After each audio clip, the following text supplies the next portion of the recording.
अनंत ऊर्जा को उपलब्ध कर रहा है। तो एक तो सतत स्मरण रखें नाभि के केंद्र का, और उसके आसपास ही अपनी चेतना को परिभ्रमण करने दें। वही मंदिर है, उसकी ही परिक्रमा जारी रखें। कुछ भी हो जाए, क्रोध हो, घृणा हो, वैमनस्य हो, ईर्षा हो, दुख हो, सुख हो, लाओस से कहता है हर हालत में कुछ भी हो, पहला काम नाभि पे लौटने का करें, फिर दूसरा काम कुछ भी करें। किसी ने खबर दी कि परिजन मर गए, तो पहला नाभि पे जाएं और फिर इस खबर को ग्रहण करें। और तब लाओस से कहता है कोई भी मर जाए, चित्त पर कोई चोट नहीं पहुंचेगी। कभी आपने ख्याल न किया हो, लेकिन शायद कभी ख्याल आया भी हो, या पीछे लौट के प्रतिभिज्ञा हो जाए, जब भी आपको कोई बहुत गहरी खबर सुनाता है, खुशी की या दुख की, तो चोट नाभि पे लगती है। रास्ते पे आप चले जा रहे हैं साइकिल पर या कार में, और एकदम एक्सीडेंट होने की हालत आ गई, आपने ख्याल किया कि पहली चोट नाभि पे लगती है, धड़ से नाभि पर चोट जाती है। नाभि कंपित होती है, तभी सब कुछ कंपित होता है। लाओस से कहता है जब भी कुछ हो तो आप सचेतन रूप से पहले नाभि पे जाएं, पहला काम नाभि, फिर दूसरा कोई भी काम। तो न सुख आपको सुखी कर पाएगा इतना कि आप पागल हो जाएं, न दुख आपको दुखी कर पाएगा इतना कि आप दुख से एक हो जाएं। तब आपका केंद्र अलग और परिधि पर घटने वाली घटनाएं अलग रह जाएंगी और आप साक्षी मात्र रह जाएंगे। योग कहता है साक्षी की साधना करो, लाओस से कहता है सिर्फ नाभि को सतत स्मरण रखो, साक्षी की घटना फलित हो जाएगी, घटित हो जाएगी। ये जो नाभि का केंद्र है, जिस दिन ठीक ठीक पता चल जाए, उसी दिन आप मृत्यु और जन्म के बाहर हो जाते हैं। क्योंकि जन्म के पहले ये नाभि का केंद्र आता है और मृत्यु के बाद यही बचता है, बाकी सब खो जाता है। तो जो व्यक्ति भी इस केंद्र को जान लेता है, वो जान लेता है न तो मेरा जन्म है और न मेरी मृत्यु, वो अजन्मा और अमृत हो जाता है। सतत स्मरण रखें, केंद्र को खोजें, सतत स्मरण रखें। पहली बात केंद्र को खोज लें, दूसरी बात स्मरण रखें, तीसरी बात बार बार जब स्मरण खो जाए तो स्मरण खोता है इसका भी स्मरण रखें। वो थोड़ा कठिन पड़ेगा। जैसे कि आप किसी चीज पर ध्यान दे रहे हैं, तो लोग मेरे पास आते हैं, वो कहते हैं हमने नाभि पे ध्यान दिया, लेकिन वो खो जाता है, फिर क्या करें? तो उनसे मैं कहता हूं खो गया, इसको भी स्मरण रखें कि अब खो गया, इसको भी ध्यान का हिस्सा बनाएं। Be attentive of the inattention also. वो जो घटना घट रही है खोने की, उसको भी ध्यानपूर्वक, उसको भी गैर ध्यानपूर्वक मत खोने दें। जब भी चूक जाए तत्काल स्मरण करें कि चूक गया, वापस लौट जाएंगे, कुछ और करने की जरूरत नहीं, सिर्फ इतना स्मरण कि चूक गया, स्मरण वापस लौट आएगा, धारा फिर जुड़ जाएगी। और तीसरी बात, जब स्मरण पूरा हो जाए, केंद्र स्पष्ट दिखाई पड़ने लगे, अनुभव होने लगे, तो सब कुछ केंद्र के लिए समर्पित कर दें, सरेंडर कर दें। उस केंद्र को ही कह दें कि तू ही मालिक है, अब मैं छोड़ता हूं।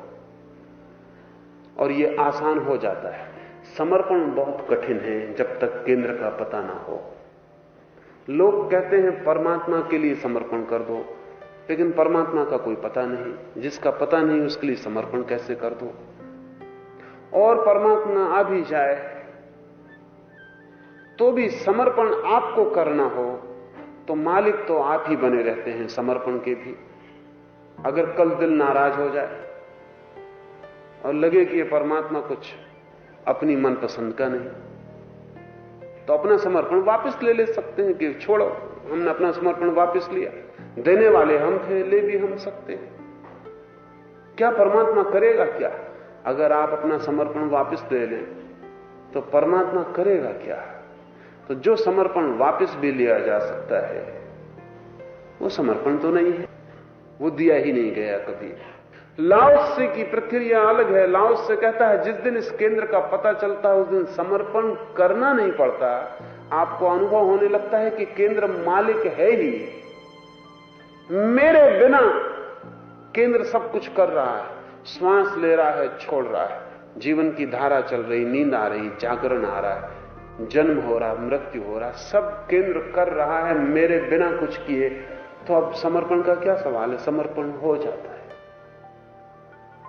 तो तीसरी आखिरी जो घटना है इस साधना में, वो है केंद्र के प्रति समर्पण को अनुभव कर लेना। फिर अहंकार के बचने का कोई उपाय नहीं, कोई उपाय ही नहीं। ऐसी समर्पित अवस्था में व्यक्ति परम सत्ता को उपलब्ध हो जाता है।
एक और मित्र ने पहले प्रश्न जैसा ही प्रश्न पूछा है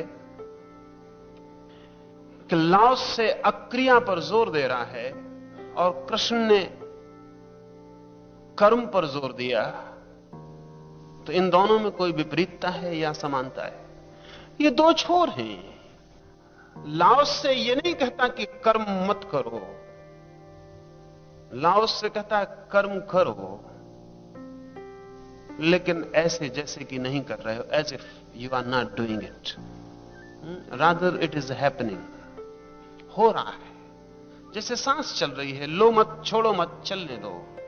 ठीक ऐसा ही जीवन, तुम अक्रिया में हो जाओ, क्रिया जितनी होती है होने दो। कृष्ण भी वही कहते हैं दूसरे छोर से। वो कहते हैं कर्म करो, कर्म से भागो मत, लेकिन कर्ता को छोड़ दो। ये भाव छोड़ दो कि मैं करने वाला हूं, परमात्मा करने वाला है। लाओसे की व्यवस्था में परमात्मा की कोई जगह नहीं है, क्योंकि वो कहता है इतना इशारा भी करना द्वैत है। लाओसे कहता है यह भी कहना कि परमात्मा करने वाला है, इसमें कोई फर्क ना पड़ा। अपना अहंकार परमात्मा में स्थापित किया, लेकिन कर्ता कोई रहा, हम न रहे, परमात्मा रहा। लाओसे कहता है कर्ता कोई भी नहीं है, क्रिया हो रही है। ये थोड़ा कठिन है, हमें आसानी पड़ती है कि हम करता नहीं, कोई हर्ज नहीं, परमात्मा करता है। लॉजिक हमारा जारी रहता है, तर्क हमारा जारी रहता है कि हम न रहे करता, वो है करता। लेकिन लाओस से कहता है उसको भी कर्ता बनाने के उपद्रव में क्यों डालते हो, जब तुम नहीं कर्ता नहीं बनना चाहते। जब तुम कर्ता बनने से कष्ट में पड़ते हो, तो परमात्मा को भी क्यों कष्ट में डालते हो? कोई कर्ता नहीं है, क्रिया हो रही है। हवा के झोंके आते हैं और पत्ता हिल रहा है, हवा के झोंके आते हैं और सागर की लहर उठ रही है और गिर रही है। ये जगत जो है क्रियाओं का एक समूह, कर्ता कोई भी नहीं। अगर ये समझ में आ जाए तो क्रियाएं होने दो, करने वाले भी तुम नहीं हो, छोड़ने वाले भी तुम नहीं हो, जो हो रहा है उसे होने दो और देखते रहो, तो वही स्थिति बन जाएगी। कृष्ण ने जो कही है, कृष्ण ने अर्जुन से कहा कि तू सब छोड़। शायद अर्जुन उतनी योग्यता का व्यक्ति नहीं था जितनी योग्यता का व्यक्ति लाओसे के शिष्य होने के लिए होना जरूरी। तो कृष्ण को कहना पड़ा कि तू परमात्मा पर छोड़ दे, वही सब कर रहा है, तू बीच में मत आ, तू समझ कि वही करने वाला है, तू तो निमित्त मात्र है। और ध्यान रहे, अगर लाओस से होते कृष्ण की जगह, तो अर्जुन को इतना लंबा उपदेश मिलने वाला नहीं था। लाओस से पहली तो बात बोलते ही नहीं। अगर बिना बोले कृष्ण समझ जाता तो ठीक था। कि ली तजू कहता है कि मैंने सुना है कि वे शिक्षक हैं जो बोलकर समझाते हैं, और वे शिक्षक भी हैं जो बिना बोले समझाते हैं। हमारा जो शिक्षक है वो दूसरे तरह का शिक्षक है। ली तजू वर्षों तक लाओसे के पास था। न उसने कभी सवाल पूछा और न लाओसे ने कभी जवाब दिया। कभी कोई आके पूछता था तो ली तजू एक कोने में बैठ के सुनता रहता था। वर्षों बाद लाओसे ने खुद ली तजू से पूछा कि तुझे कुछ पूछना नहीं? ली तजू ने कहा आपकी आज्ञा हो तो पूछो। तो लाओसे ने कहा इतने दिन तक तू चुपचाप बैठा रहा? तो ली तजू ने कहा कि आपके पास चुपचाप बैठकर इतना समझने को मिल रहा था कि बोल के मैंने बाधा न डालनी चाहिए।